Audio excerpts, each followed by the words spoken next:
In the golden glow of an African sunset, King David, a man after God's own heart, stood on his palace rooftop. His eyes, which had once gazed upon battlefields with courage, now wandered across the city. Below, life moved in simple rhythms, but from his high vantage point, something caught his attention.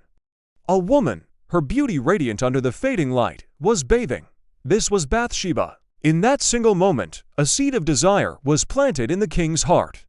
Instead of turning away, David let the desire grow. He was the king, wasn't he? He could have anything he wanted, so he sent his messengers. They brought Bathsheba to the palace. That night, under the silent watch of the moon, a choice was made. A choice that would unravel lives and stain a legacy. A secret was born, hidden away in the shadows of the royal chambers. Soon, a message came to the king. Bathsheba was with child. Panic began to creep into David's heart. This secret couldn't stay hidden forever. Her husband, Uriah, was one of David's most loyal soldiers, fighting on the front lines. David had to cover his tracks. His first plan was simple: bring Uriah home from the war. Let him be with his wife, and the child would appear to be his. Uriah arrived, a noble and dedicated soldier.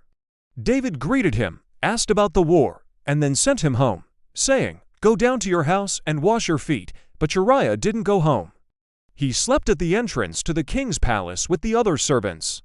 When David heard this, he was stunned. He asked Uriah, "Why didn't you go home?" Uriah's reply was a sword to David's conscience. "The ark and Israel and Judah are staying in tents, and my commander Joab and my lord's men are camped in the open country.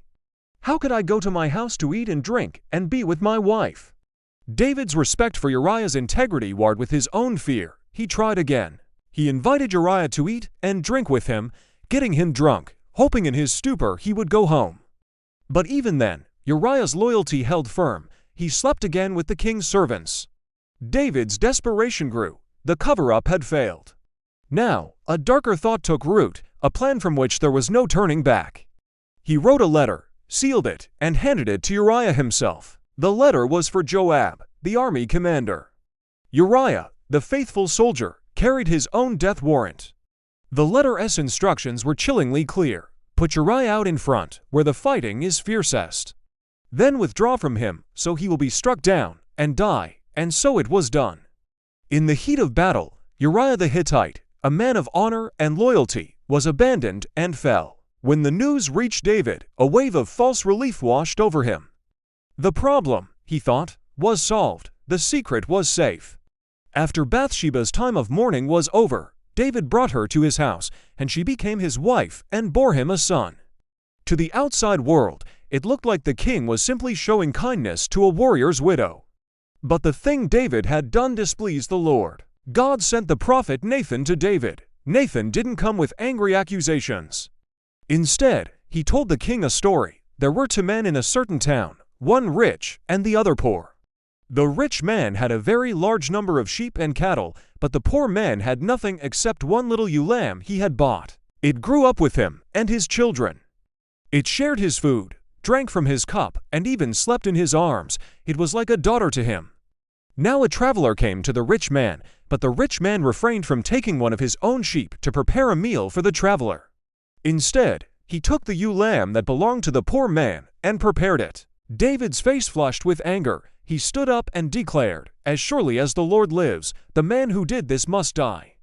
He must pay for that lamb for times over, because he did this thing and had no pity." His own sense of justice was sharp and clear. Then, Nathan looked David straight in the eye, his voice ringing with divine authority, and said the words that shattered David's world. "You are the man." The story was a mirror, and in it, David saw the horror of his own actions. Nathan laid it all bare: the desire, the adultery, the deceit, the murder. The secret was out. The sword would never depart from his house.